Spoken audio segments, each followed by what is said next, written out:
예, 모두 법용 선사의 신명, 오늘은 28번째 시간입니다. 60일 계목 견상이니 심수경기다. 이 계목 견상이라는 말은 계목이라고 하는 건 눈을 뜬다는 말입니다. 10개자의 눈목자거든요. 그러니까 눈을 뜨면 이 견상, 모습이 보인다. 우리가 모습을 보고 싶어서 꼭 보는 게 아니고 눈을 뜨면 모습은 보이죠. 거울이 있으면 온갖 모습이 비치듯이 눈을 뜨면 모습이 보이니 심수경기다. 마음은 경계를 따라 일어난다. 이 마음은 경계를 따라 일어난다. 이거는 우리가 이 두 가지로 얘기할 수가 있어요. 물론 당연히 우리가 보고 듣고 느끼고 하여튼 그런 데서 어떤 느낌도 생기고 감정도 생기고 생각도 생기고 사라지고 그러잖아요. 그러니까 너무 당연한 말인데 우리 마음이라고 하는 건 경계를 따라서 일어난다 하는 이게 너무 당연한 말이거든요. 너무 당연한데 이 마음이라고 하는 거는 우리가 이렇게 분별할 때는 이 분별하는 마음밖에 몰라요. 그러니까 모습을 보고 소리를 듣고 거기에서 어떤 느낌이 들고 어떤 기분이 들고 감정이 생기고 사라지고 생각이 생기고 사라지는 그거밖에 모릅니다. 분별할 때는. 그러니까 우리가 지금까지 마음이다 그러면 이론적으로는 이 생각으로는 이 분별되지 않는 마음, 이 항상하고 깨끗하고 그걸 이제 깨달은 부처의 마음이라고 불교에서는 얘기를 하죠. 이런 게 있을 거다 이렇게 이론적으로는 우리가 생각할 수 있지만 이 자기 스스로는 지금까지 이 분별하는 마음 말고는 에, 말이 좀 잘 안 돼요. 왜 안 되냐면 우리가 안다 하는 것은 다 분별이잖아요. 우리가 느낀다, 본다, 듣는다, 생각한다, 전부 분별이잖아요. 그럼 우리가 무상정등각이라고 하는 이 깨달은 마음이라고 하는 거는 이 분별을 벗어난 마음이거든요. 이 마음은 마음인데 분별을 벗어난 마음이에요. 그걸 이제 공이라고 그러죠, 불교에서는. 텅 비고 깨끗한 마음이다. 이렇게도 얘기를 하는데, 이거 어떻게 얘기를 하든, 공이라고 하든, 깨달음이라고 하든, 무상정등각이라고 하든, 텅 비고 깨끗한 마음이라고 하든, 본래 마음이라고 하든, 이건 분별을 벗어난 마음이란 말이에요.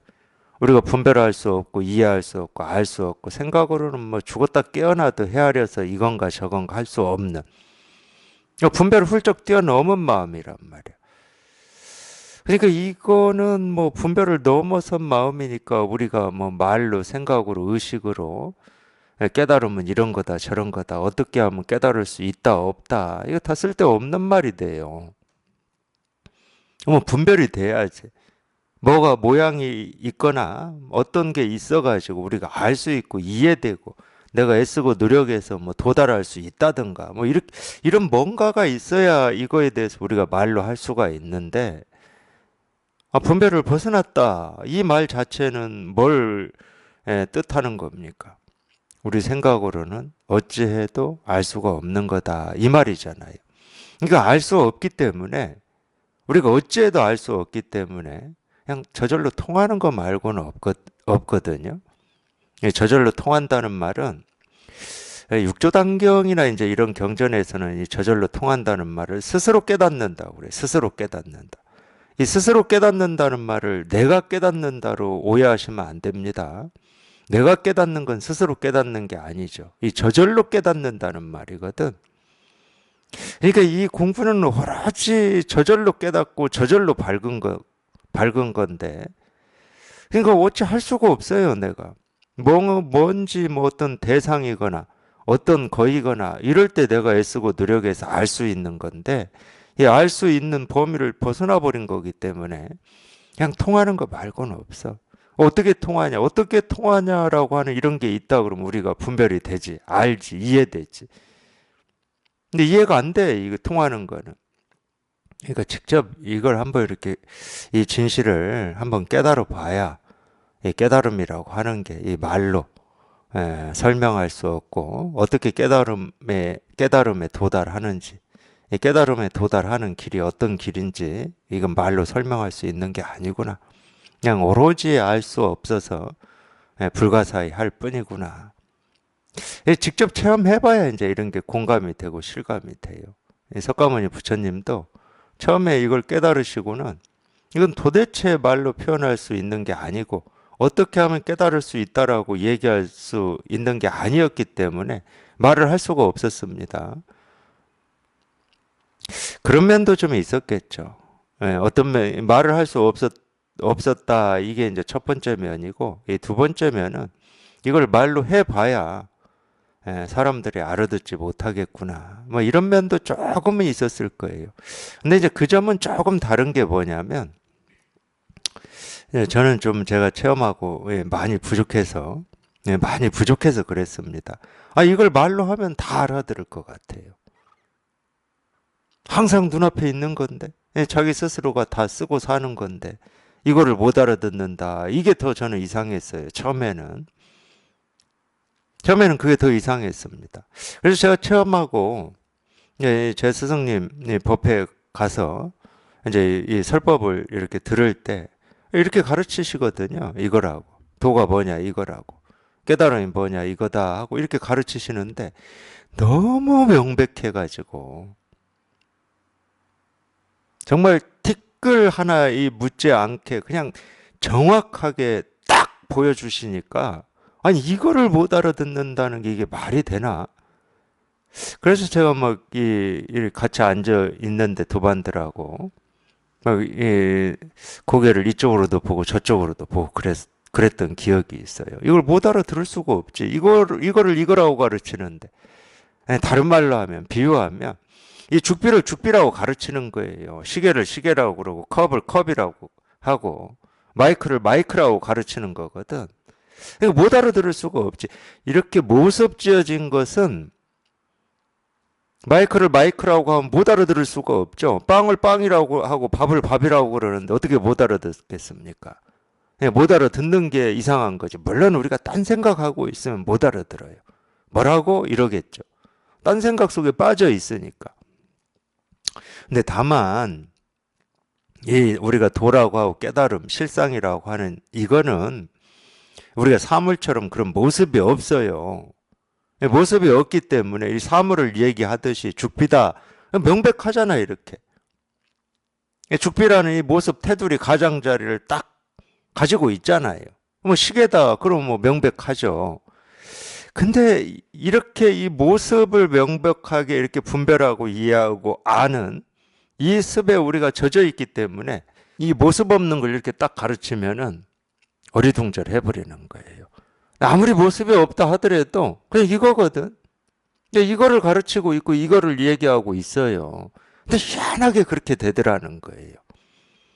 절대 어려운 게 아닙니다. 그래서 이런 가르침에서 그냥 한번 생각이 뚝 부러져 가지고 이 진실, 이 실상을 이렇게 체험하신 이 도반들이 처음에 저한테 하시는 말씀이 그거예요. 어떻게 이걸 못 알아들을 수 있었는지 그게 신기하다고. 왜냐하면 조금도 숨김없이 남김없이 그냥 있는 그대로 딱 가르치는 거거든. 그냥 이거다 하고 이렇게. 그래서 저도 깜짝 놀랐죠. 이거를 여기에 이렇게 통하기 전까지는 뭐 이거다 뭐 이겁니다 이렇게 아무리 가르치는 걸 듣고 또 들어도 도대체 뭘 가르치는지 알 수도 없겠고 이건가 싶으면 아니고 저건가 싶으면 아니고 저도 그런 과정을 거쳤죠. 생각은 계속 돌아가니까 이겁니다 그러면 돌아가고 뭐 뜰 앞에 잣나무입니다 하면 돌아가고 당연히 돌아가죠. 뭐 뜰 앞에 잣나무는 뭐 제가 화두 공부할 때 뜰 앞에 잣나무를 화두로 했으니까 뭐 수년 동안을 뜰 앞에 잣나무 고민을 했었죠. 근데 희한하게도 참 우리가 분별할 때는 이렇게 분명한 거를 사실은 우리가 이렇게 모습을 얘기할 때 이 모습이 분명하다고 그러는데 이 진실에 통해 보면 이 죽비입니다 하고 이 죽비를 얘기할 때 이 모습이 먼저 분명한 게 아니라 이 법이 더 분명합니다. 이게 더 먼저 분명해요.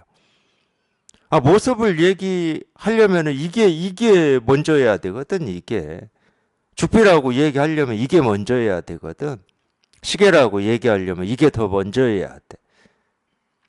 그러니까 무슨 말을 하든 뭐 손가락을 세우든 내리든 두드리든 항상 이거 하나가 이렇게 분명한 거거든요. 근데 희한하게 이 눈앞에 있고 자기 발밑에 있고 자기 스스로인데 자기 스스로입니다. 내 밖에 있는 것도 아니고 나를 떠나 있는 것도 아니에요. 예, 본다, 듣는다, 느낀다, 뭐 밥을 먹는다, 잠잔다. 그 스스로일 뿐이야, 이거는. 아마 너무 자기하고 이렇게 딱 붙어 있으니까, 다른 말로 하면 비유지만, 자기하고 너무 가까이 있으니까 우리가 못 알아보는 거예요.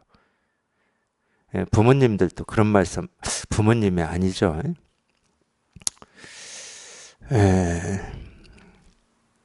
예, 저는 맨 위가 누나고, 예, 그 밑으로 아들만 6이에요. 제 형제가.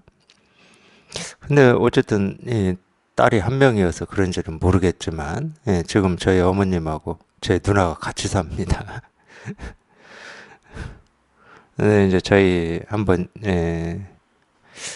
이렇게 모일 때 가족들이 형제들이 모일 때 우리 누나가 제일 불평하는 것 중에 하나가 뭐냐면, 야, 너희 엄마는 제일 가까이 있는 나는 챙기지도 않고 무시하고 니들 멀리서 한번 오면은 엄청 챙기고 니들밖에 모른다는 거예요. 물론 이제 뭐 딸 아들인 이런 차이도 있겠죠. 저희 부모님들이야 뭐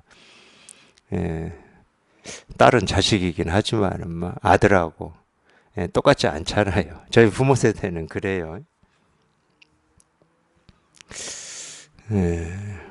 그런 면도 있지만 실제로 좀 그게 있어요.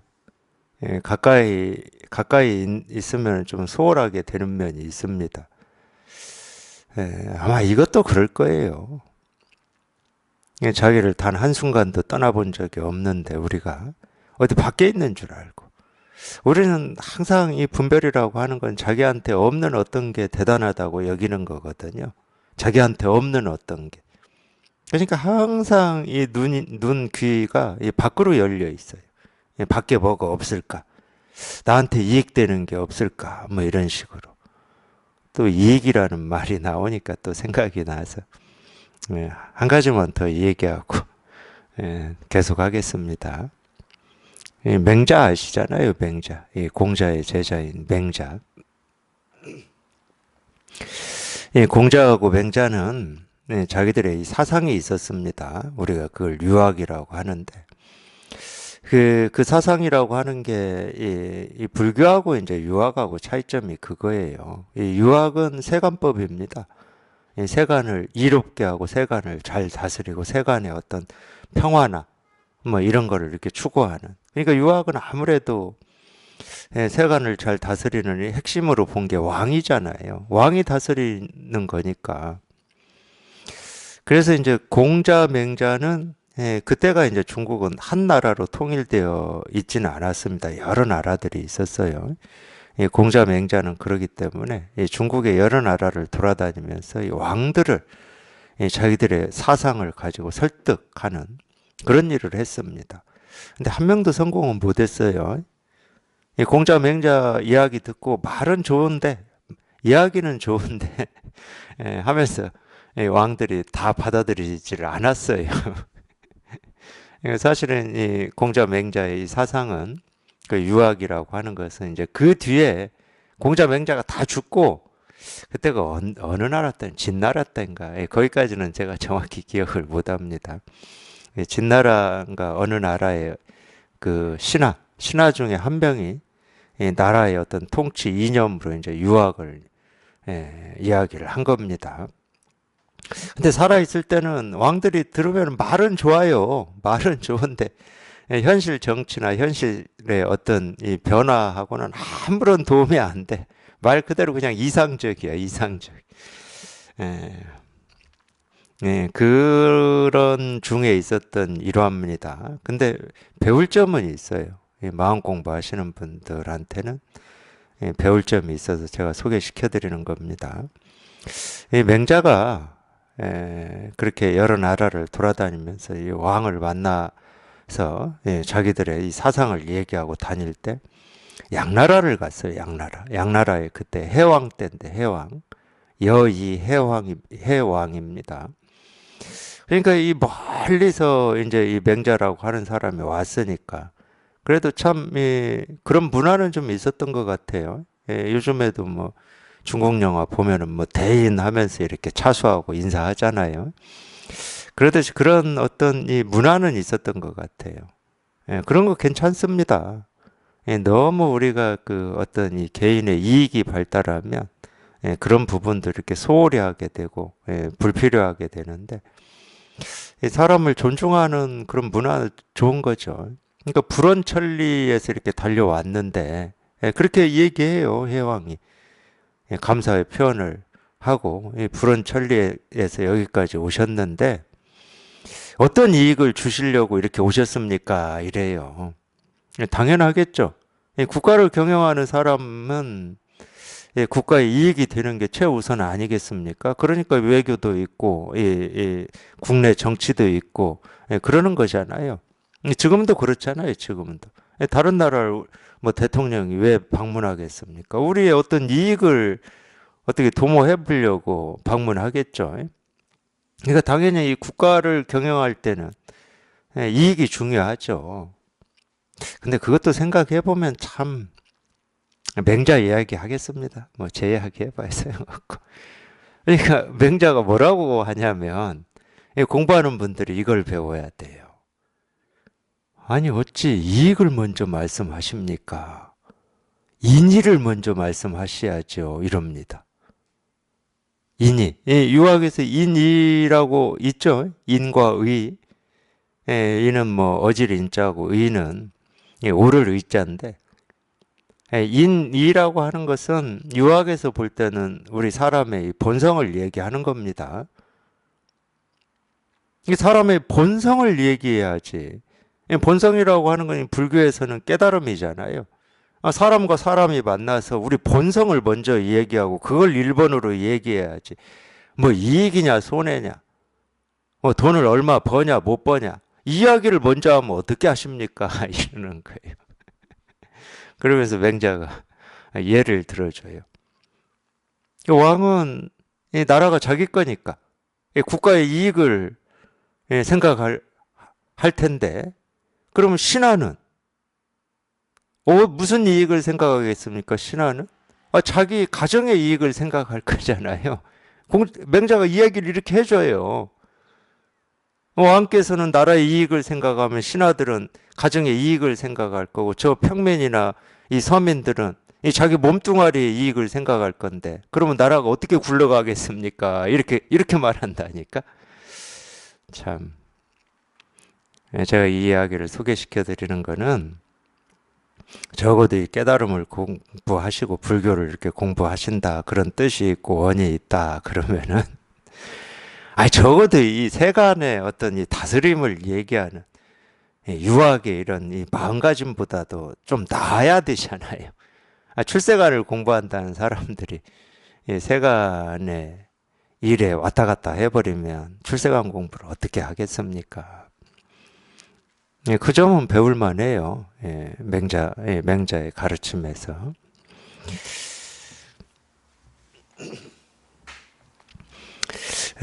그래서 이제 인도 같은 경우는 또 이쪽으로 말이 길어지네요. 인도는 우리가 지금의 어떤 이 민주주의라고 하는 이런 이념이나 정치 체제나 이런 상식으로 볼 때 굉장히 이 뒤떨어진 나라라고 우리가 보통 얘기합니다. 왜냐하면 아직도 계급 사회니까 천민이 있고 뭐 브라만 그 다음에 그 뭐예요 왕족을 뭐라고 합니까? 그런 것도 다 잊어먹어요 이제. 하여튼 이 네 계급이 있잖아요 아직도. 그러니까 이 천민 계급은 그러니까 뭐 빨래터에서 태어나서 빨래하는 이 천민이다. 그 사람들은 뭐 하루 눈 떠서 눈 감을 때까지 그 빨래터에서 빨래만 하고 살더라고요. 지금도. 근데 이 민주주의라고 하는 이 눈으로 보면은 그러기 때문에 무슨 뭐 이렇게 보면은 굉장히 미개하고 예, 발달이 안 된 뭐 이렇게 볼 수 있죠. 뭐 그런 측면이 없다는 건 아니에요. 예, 그럴 수 있는데 근데 우리가 또 모르는 것도 있어요. 우리가 이 민주주의라고 하는 게 분명히 이 굉장히 좋은 점이 있습니다. 예, 제가 볼 때 그래요. 제가 볼 때 좋은 점이 있어요. 근데 안 좋은 점은 뭐냐면 예, 특히 이 자본주의에서 이 민주주의 정치 체제가 이렇게 구축되면서 이 사람들이 이 자기의 이익, 이 경제적인 이익, 이거를 벗어나질 못합니다. 이게 이익이 되냐 손해냐 다 이쪽으로 가버려요. 전부 그쪽으로 가버립니다. 그래서 제가 왜 인도하고 이 얘기를 해주냐면 인도의 이제 최상층 계급이 브라만이거든요. 브라만. 예, 브라만이라고 하는 거는 예, 중국말로 이렇게 음차에서는 바라문이라고 그랬어요. 그걸 바라문. 그래서 이 달마가 인도에서 왔잖아요. 예, 인도에서 중국에 왔는데 중국 사람들이 이 바라문이라고 그랬어요. 이 달마를. 그래서 이 벽관 바라문이다 이런 식으로 달마를 얘기했는데 그게 브라만입니다. 브라만 계급인데 예, 브라만은 지금으로 우리가 쉽게 얘기를 하자 그러면 성직자예요, 성직자. 예, 다른 말로 하면 이 브라만이라고 하는 건 이 우주의 마음이거든요. 예, 아트만이라고 하는 걸 우리가 이 사람의 마음이라고 거기에서는 얘기를 하는데 이 우주의 마음을 가지고 이 사람 세상을 다스리는 게 브라만입니다. 그러니까 이 왕족들도 이 브라만으로부터 배워야 되는 거예요. 근데 제가 왜 이야기를 해드리냐면 이 사람들은요, 이 세속살이에 대해서는 관심이 없어요.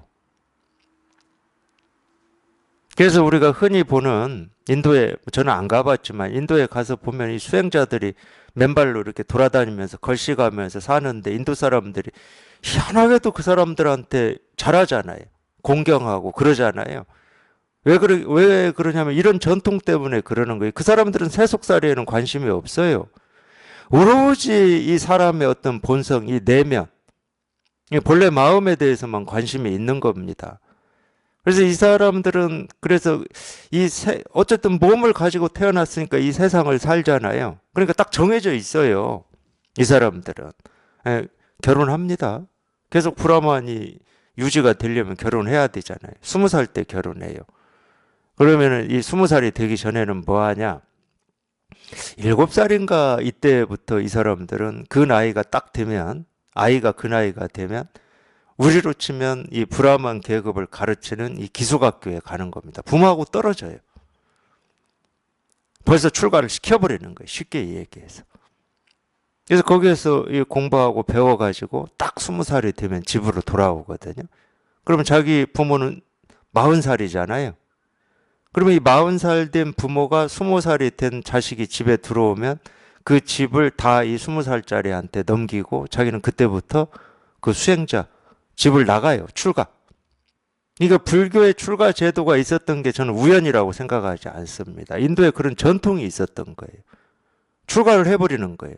출가를 해가지고 그때부터 이제 인도 온 천지를 맨발 벗고 돌아다니면서 우리말로 하면 구도를 하는 겁니다. 구도를. 구도를 하다가 죽을 때 어디에서 죽냐? 당연히 겐지즈강에서 죽겠죠. 우리가 아는 겐지즈강에 뭐 바라나시인가 그 화장터 있잖아요. 거기서 죽는 걸 최고의 영예로 치는 거예요. 왜 그러냐? 이걸 아셔야 돼요. 인도에는 희한하게도 윤회 사상이 있었죠. 윤회. 그러니까 참 이 브라만 계급이 하여튼 깨닫지는 못했다 하더라도 또 뭐 깨달을 수도 있을 거고 못 깨달았다 하더라도 생각으로는 참 기가 막혀요. 생각으로는. 그 사람들은 기본적인 이 브라만의 이 베이스는 뭐냐면 이 육신을 가지고 태어난 것 자체가 윤회예요. 고라는 거예요. 고. 그러니까 이 세간에 무슨 어떤 즐거움을 추구하겠습니까? 육신으로 태어난 것 자체가 고야. 그래서 이 사람들의 최대 목적은 뭐냐? 윤회에서 벗어나는 거예요. 윤회에서 벗어난 거. 다시는 사람으로든 동물로든 이 모습으로 태어나지 않는 것을 최고로 치는 거예요, 이 사람들은. 근데 이런 육신의 몸을 받아가지고 이 세상에 와가지고 이 육신을 부양하고 육신을 지키고 육신에 이익되는 일을 한다. 그 사람들한테는 그러니까 그 있을 수가 없는 거예요. 딱 교리 자체가 그렇게 돼 있는 거예요. 그들의 교리는. 그러니까 종교적이죠.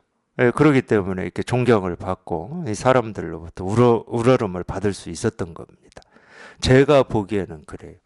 근데 이런 이 브라만의 이 전통이 아주 인도에는 오래됐기 때문에 예, 석가모니 부처님은 이 왕족이었습니다. 왕족. 브라만 계급은 아니었어요. 왕족이었지. 그래서 이제 석가모니 부처님이 깨닫고 이 법을 펼칠 때 보면은 이 브라만들이 석가모니 부처님을 찾아오는데 거기서도 배울 점이 있어요. 역시 달라요. 계급으로 보면 자기들이 위거든. 위입니다. 석가모니 부처님보다 위에요. 석가모니 부처님은 중국 아니 인도의 아시죠? 이 조그만 나라에 사실은 이 왕자, 정확히는 왕자는 아니고 아버지가 옛날로 치면은 이 큰 나라에서 위임을 해준 거예요.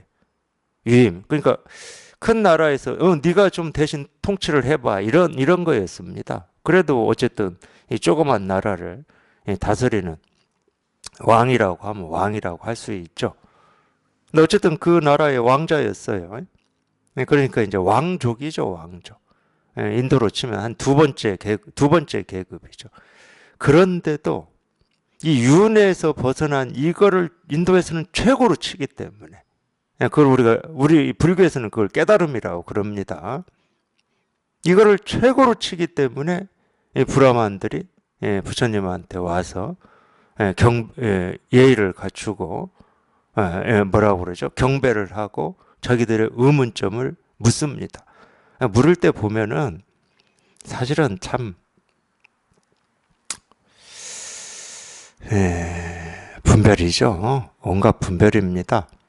그렇기 때문에 이 브라만 계급은 자기들이 그렇게 되려면은 사실은 이 종족 자체가 다르다는 생각을 가지고 있더라고요. 부처님한테 물어볼 때 보면은 종족 자체가 달라요. 저희들은 하늘에서 내린 사람들이기 때문에 왕족이나 뭐 특히 뭐 천민이나 이 평민들하고는 다르다는 거예요. 완전히 똑같이 엄마 뱃속에서 태어나긴 태어나는데도 다르다라는 이 관념을 가지고 있어요. 우리 이 조선시대 때나 뭐 고려시대 때 양반이나 왕족이 이 평민들하고는 완전히 다른 종족이라는 이 관념을 가지고 있듯이 그럼에도 불구하고 이 윤회에서 벗어난 사람을 최고로 치기 때문에 그걸 인도에서는 붓다라고 그랬어요. 붓다. 붓다라는 말은 불교에서 먼저 쓴 게 아니고 당연히 인도의 그런 전통입니다. 윤회도 그렇고 전부 인도에서 있었던 그런 사상들이었어요. 당연히 이제 그런 사상의 바탕이 된 인도에서 이제 이 진실을 석가모니 부처님이 전해야 되니까 진짜 윤회에서 벗어나는 게 어떤 건지를 그러니까 윤회를 그 사람들이 다 얘기하고 있기 때문에 또는 윤회에서 벗어나는 걸 최고로 치기 때문에 진짜 윤회에서 벗어나는 게 어떤 거냐 하고 부처님이 가르치신 거예요. 이 깨달음이 윤회에서 벗어나는 진짜다 이렇게 가르치신 겁니다. 생사해탈이라고 그랬죠. 그래도 이제 그 정도의 어떤 다른 건 모르겠고 적어도 우리가 이 출세관 공부를 하려면은 그 정도의 마음가짐은 있어야 됩니다. 세간의 일보다는 항상 이 출세간의 일에 이렇게 마음을 먼저 두고 있어야 돼요. 그래서 이 집의 이익, 내 몸뚱아리의 이익 손해를 먼저 따지지 말고 먼저 헤아리지 말고 항상 이 공부에 먼저 이렇게 마음이 있어야 되고 또 우리가 세간은 또 세간대로 살아야 되니까 몸뚱아리를 가지고 우리가 그들처럼 집 나와서 맨발 벗고 돌아다닌다고 요즘 누가 밥 주고 그러지는 않잖아요. 그것도 할 수 있는 거는 그러고 다녀도 인도는 밥을 줘요. 예, 존경도 하고. 예, 그러니까 그렇게 할 수 있는 거고. 우리도 그렇게 하자는 건 아닙니다. 오늘 뭐 그럴 필요가 없죠.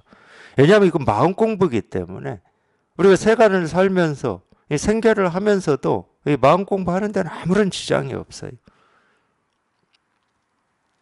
그러니까 이 몸뚱아리를 가지고 이 세간을 사는 것도 뭐 특별하게 다른 사람하고 다르게 뭐 이렇게 살 필요도 없어요. 똑같이 살면 됩니다. 똑같이.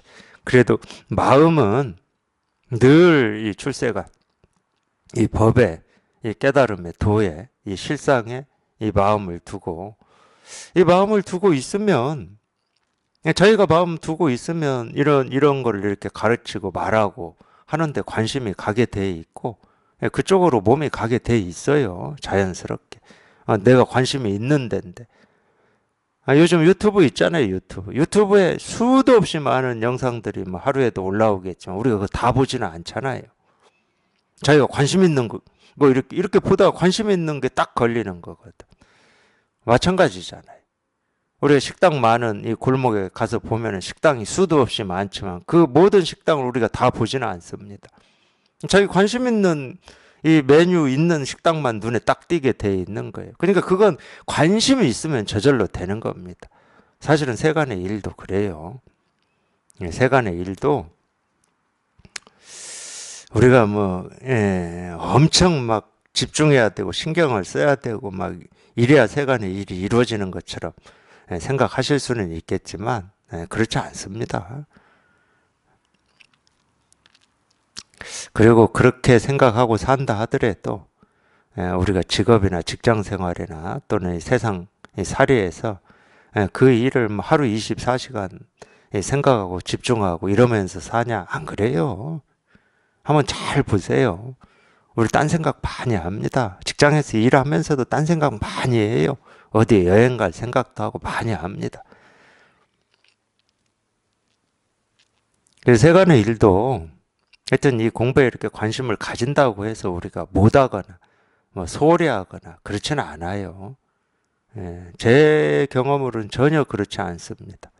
어떤 면에서는 이 공부에 이렇게 관심이 있으면 이 세간의 일을 집중적으로 효율적으로 하려고 이렇게 노력을 하는 면이 있어요. 제 경험을 보니까.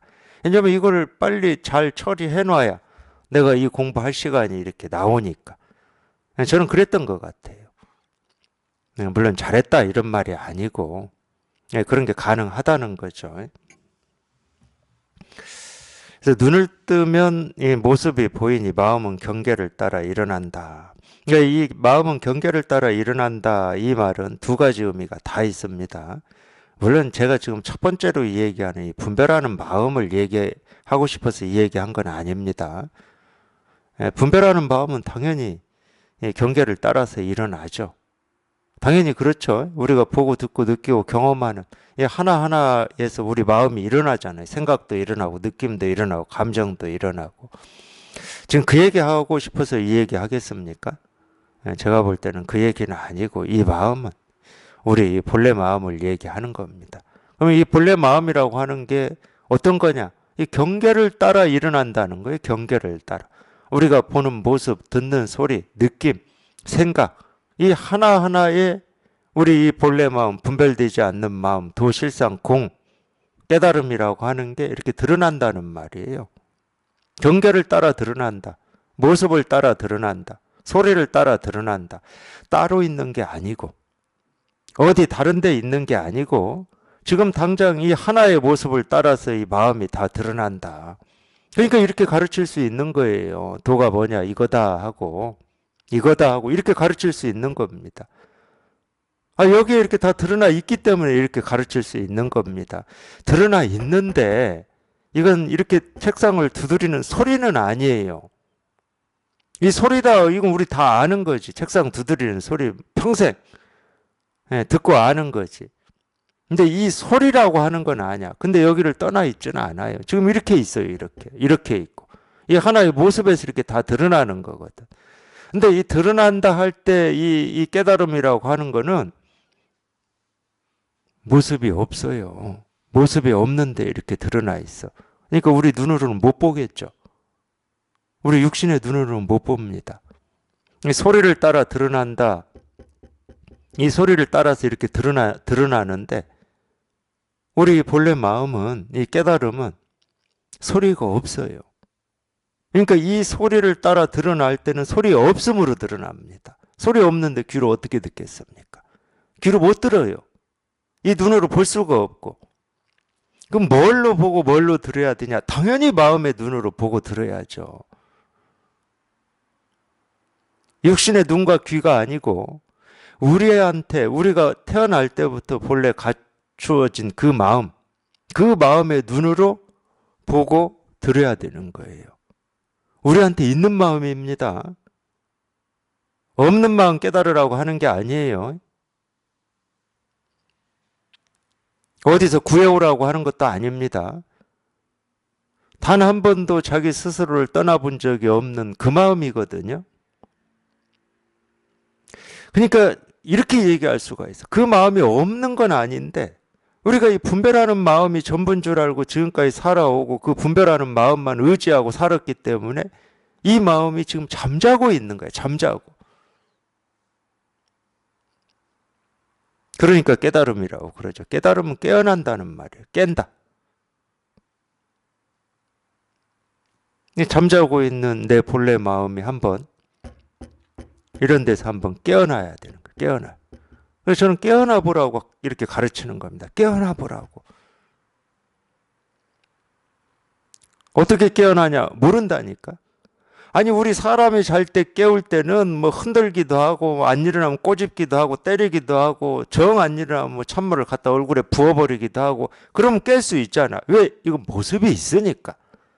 모습이 있는 건 우리가 손댈 수가 있다니까. 이 시계도 우리가 손댈 수가 있잖아요. 시간이 안 맞는다 그러면 손대서 바꾸기도 하고 맞추기도 하고 이럴 수 있잖아. 근데 우리 이 마음이라고 하는 것은 모습이 없어요. 그래서 손댈 수가 없어. 깨우긴 깨워야 되겠는데 내가 흔들어서 깨울 수도 없고 발로 찰 수도 없고 꼬집을 수도 없어. 근데 뭐는 할 수 있냐? 이게 우리 모두가 지금 그토록 간절하게 찾고 구하고 얻으려고 하는 그 마음이다 하고 이렇게 가리킬 수는 있어요. 가리킨다고 그러잖아요. 제가. 가리킨다. 가르친다고 안 하고 가리킨다고 그러잖아요. 이건 가르쳐 줄 수는 없어요. 뭐 주고받고 할 수 있는 물건이거나 어떤 지식이거나 느낌이거나 뭐 감정이어야 어떻게 가르치지.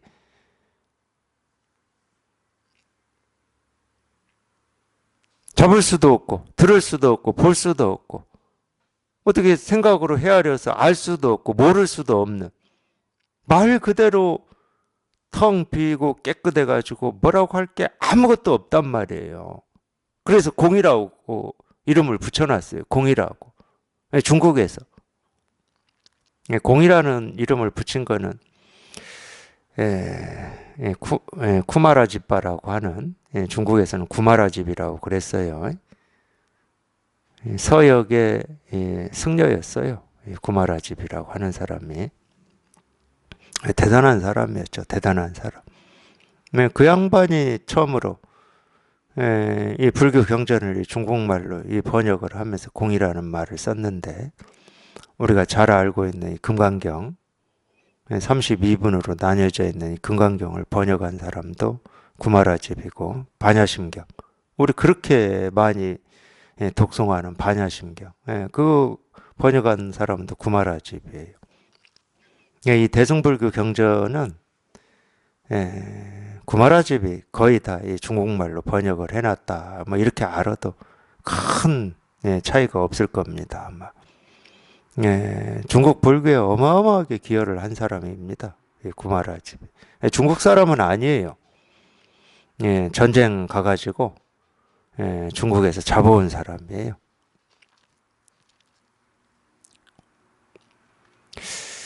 그래서 이걸 공이라고 표현을 해놓은 거예요. 뭐라고 할 게 아무것도 없어. 이걸 뭐 어떻게 손댈 수도 없고 알 수도 없고 뭐 어떻게 할 수가 없어. 그러니까 이제 또 이거를 불가사의하다고 했죠. 불가사의라고 하는 건 뭐 다른 거 아닙니다. 이 사는 생각 사자고 뭐 의는 뜻 의자인데 그러니까 생각으로 안 되고 말로 안 된다 이 말이에요. 사이는. 생각으로도 안 되고 말로도 안 된다. 이런 말을 이 선사들은 뭐라고 표현했냐. 이 말의 길이 끊어지고 생각의 길이 끊어진다고 표현했죠. 이 선사들은. 어떻게 할 수가 없어요, 이거는. 모습이 없으니까. 근데 모습이 없어서 어떻게 할 수는 없는데, 우리 스스로의 마음이라니까. 우리는 단 한순간도 여기서 떠나본 적이 없고, 여기에 발을 그냥 굳건히 딱 딛고 있다니까요. 자기 마음이에요, 그러니까 자기 마음. 자기가 쓰고 있는 마음이고. 사실은 이 분별되지 않는 이 마음이 우리 본래 마음이기 때문에 여기에서 우리가 온갖 생각도 하고 보기도 하고 느끼기도 하고 말도 하고 잠도 자고 밥도 먹고 다 하는 거거든. 여기에서 다 하는 거예요. 그러니까 이 잠자고 있다고 하는 이 본래 마음이 깨달음이 실상은 어떻게 하면 깨울 수 있냐? 깨울 방법이 없어요. 그러니까 길 없는 길이다, 문 없는 문이다 이러는 거야. 근데 어떻게 가능하냐? 가능하기는 해요. 왜 가능하냐? 이게 이제 이 깨달은 사람들의 공통점인데, 공통적으로 다 겪는 게 이겁니다. 우리가 왜 이 분별하는 마음을, 실감을 못하고 공감을 못하냐? 당연히 이 분별하는 이 생각 때문에 그러겠죠. 이 생각으로 항상 헤아리니까. 이게 뭔가 어떤 건가 알아보려고 그러고 알려고 하고 이해하려고 하고. 그것 때문에 안 되겠죠. 이 분별되지 않는 거를 분별을 하려고 그러면 분별이 되겠습니까? 근데 우리는 분별밖에 지금 모르고 살기 때문에 이 분별이 내 생명이거든, 분별할 때는. 그러니까 이 세상 살면서도 한번 보세요. 세상에서 잘 분별을 못하거나 뭔가 이렇게 어리숙하거나 이런 바보라고 하고 천치라고 그러잖아요. 분별 잘하는 게 이 분별 세계에서는 최고예요. 그래서 분별 잘하는 사람들이 돈도 잘 벌고 사실은 뭐 공부도 잘하고 공부 잘해가지고 뭐 우리가 쉽게 얘기하는 이 세상에서 좀 출세한 사람들이죠. 그 사람들 분별 잘합니다. 옳고 그름 잘 나눠요. 이익과 손해 기가 막히게 알고. 근데 이런 게 좀 머리숙한 사람들이 어떻게 뭐 돈을 벌고 출세를 해요. 당연히 못하겠지. 이거 세간에서는 분별 잘하는 게 최고입니다. 그 기준이 우리한테 다 있기 때문에 분별을 좀 어리숙하게 하고 뭐 옳은 걸 옳은지도 모르고 그러는 걸 그런지도 모르고 저한테 이익이 되는지 손해가 되는지도 모르는 사람을 바보 천치라고 그러죠. 그러니까 세간에서는 이 분별 잘하는 게 최고로 쳐요. 자꾸 이 분별 잘하려고 애쓰고 노력을 하는 거죠. 그게 자기 이 삶이니까. 그게 삶이에요. 그러니까 세간은. 근데 안타깝게도 아까 얘기한 거하고 똑같은 건데 우리가 이인 이를 1번으로 생각하고 이인 이를 자기 삶의 어떤 가치로 생각하는 사람들이 이 세상에서 출세하겠습니까? 근데 그런 사람들은 출세 못했어요. 출세 못해가지고 어떤 자기가 태어나고 자란 지역에서 후진 양성이나 하고 그랬습니다. 그런 사람들을 우리가 거사라고 하고 처사라고 그랬죠. 유학에서. 관료로 나간 사람들 보고는 거사, 처사라고 안 했어요. 근데 참 이 사람 마음은 이중적이에요. 이중적일 수밖에 없어요. 왜냐하면 우리 마음이 이 분별하는 마음과 이 분별하지 않는 마음을 이렇게 동시에 우리가 가지고 있기 때문에 한편으로는 이 세상의 어떤 권력이나 세상의 부를 탐하지 않고 자기의 어떤 학식이라든지 인품이라든지 도덕이라든지 이런 걸 꿋꿋이 지킨 사람들을 굉장히 좋아하고 존경합니다. 근데 또 한편으로는 이 세상에 출세한 사람들을 굉장히 또 이렇게 존경해요. 그러죠? 우리 마음에 둘이 다 있잖아요. 이런 것만 봐도 우리 마음은 분별하는 마음만 있는 게 아니에요. 이 마음이 있어, 이 마음이. 우리 마음에는 이 마음이 있어.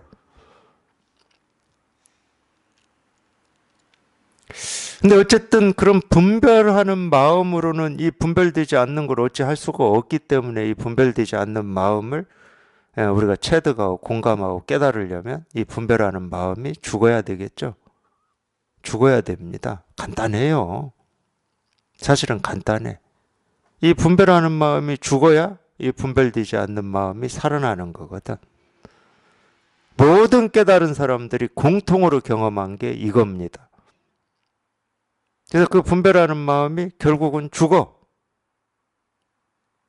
깨달음이 뭔가 이렇게 헤아리고 의문을 표시하는 그런 분별하는 마음이 결국은 죽어. 죽어가지고 이럴 수도 없고 저럴 수도 없고 앞으로 나아갈 수도 없고 뒤로 갈 수도 없고 그냥 은산철벽에 딱 갇히고 금강건에 갇히고 율곡봉은 밤가시예요. 밤가시, 밤껍질. 그게 목에 걸려가지고 삼킬 수도 없고 내뱉을 수도 없는 그런 기가 막힌 상황에 놓인다는 거예요. 그러면 깨닫습니다. 유일한 길은 그거밖에 없어요. 그 분별이 죽어야 돼. 근데 분별을 어떻게 하면 죽습니까? 이제 그건 몰라. 그걸 죽일 수 있는 방법이 있으면 벌써 세상에 나와가지고 분별하는 마음을 다 퇴치해버렸겠지. 그러지 않겠습니까? 근데 그 방법은 없어요. 정해진 방법이 없어. 근데 최고의 약은 역사적으로 보니까 최고의 약은 직지인심이더라는 거예요.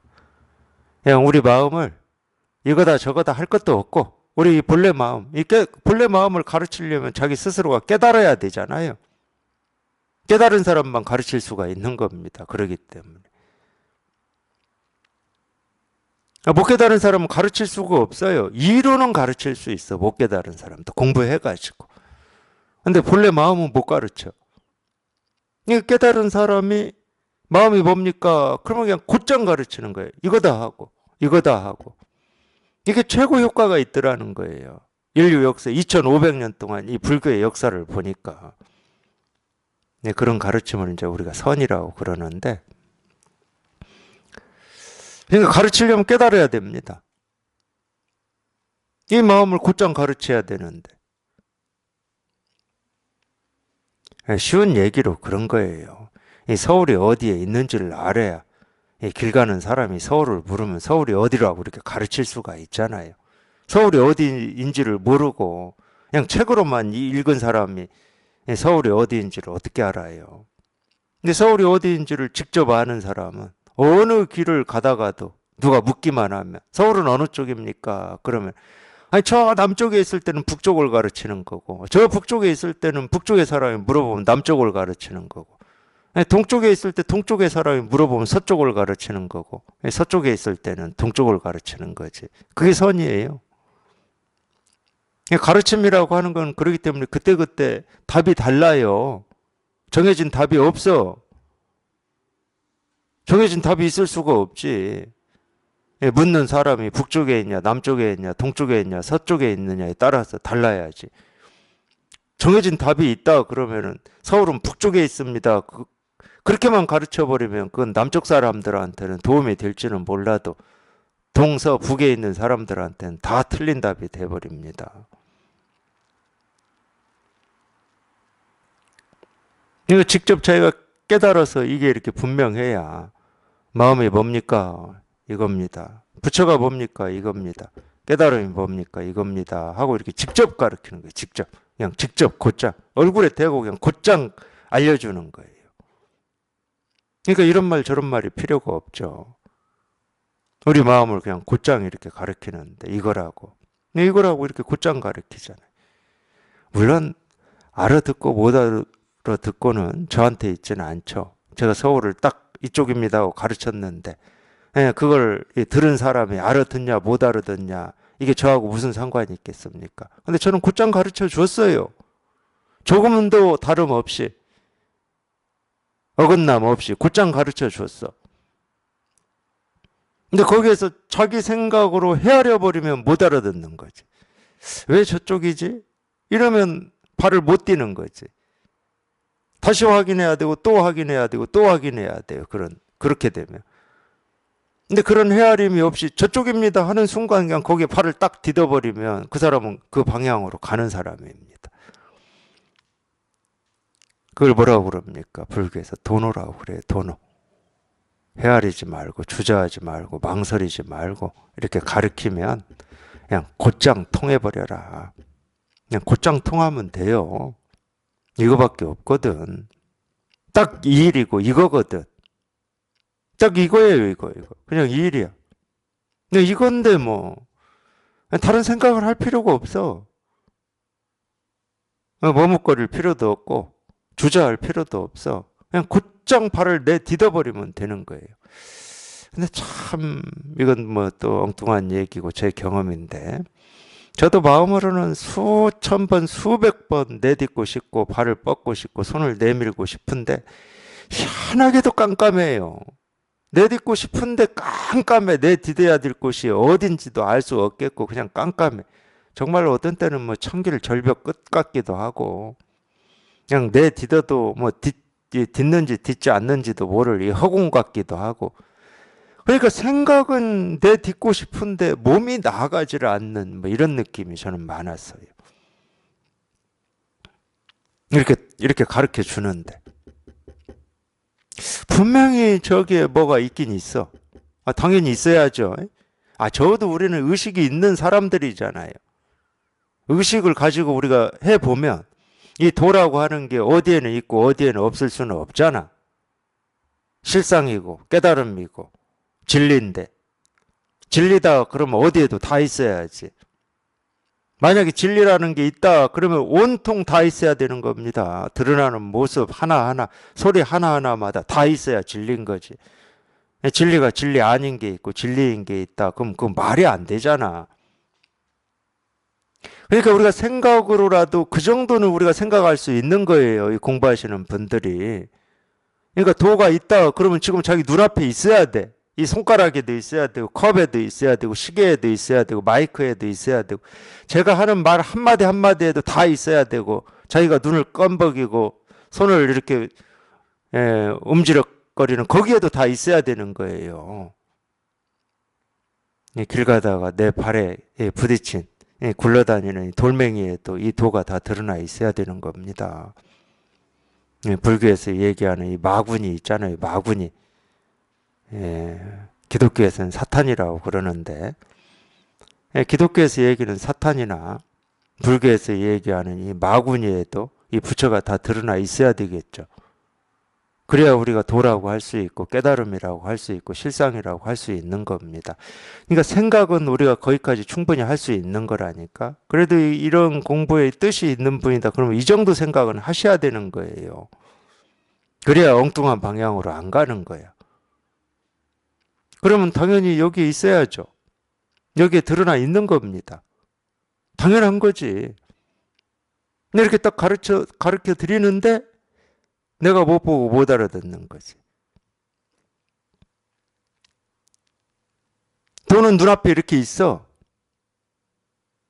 우리가 이 공기를 들이쉬고 내쉬듯이 항상 나하고 함께 있어 이렇게. 내가 뭘 보든 뭘 느끼든 뭘 생각하든. 이게 눈앞에 있어. 근데 이게 지금 있는데 안 보이고 안 들리니까 깜깜한 거지. 그러니까 내 딛고 싶은데 예를 들면 그런 거예요. 이쪽으로 지금 발을 디뎌야 되는지 저쪽으로 디뎌야 되는지 뒤로 디뎌야 되는지 뭐 깜깜하다니까 알 수가 없다니까. 그러니까 끝까지 우리는 이렇게 알 수 있다 없다라고 하는 이놈이 딱 붙들어 버려 뒤에서. 발을 내디디려고 이렇게 발을 들고 있는데도 네가 디딜 곳이 어딘지 지금 너 모르잖아 하고 끝까지 이 생각이 발목을 꽉 붙들고 있는 겁니다. 이 족쇄를 딱 채워버렸어요. 그래서 그 족쇄가 풀어지는 날이 여기에 통하는 날이에요. 여기에 통하는 날 또한 족쇄가 풀어지는 거고. 참 지긋지긋합니다. 자기도 모르게 우리 알고 모른다 하는 그 분별이 있잖아요. 자기 의식 생각이 자기를 그냥 꽉 붙들고 있어요. 참 그 희한한 놈이에요. 그 놈은. 끈도 없는데 내 발목을 묶어놓은 것 같고 뭐 지가 수갑도 아닌데 내 양손을 채워놓고 있는 것 같고. 불교에서 그런 말이 있잖아요.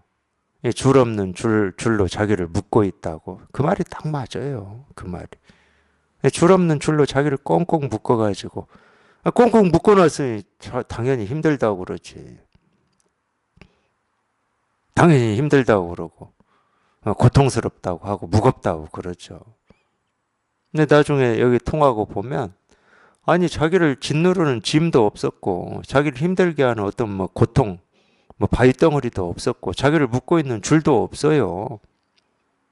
그러니까 줄 없는 줄에 묶여가지고 그냥 꼼짝도 못하고, 이러지도 못하고, 저러지도 못하고. 그게 이제 중생의 삶인데, 예, 그게 한번 이렇게 확 풀리는 겁니다. 거기에서 한번 이렇게 해방되는 거, 해방.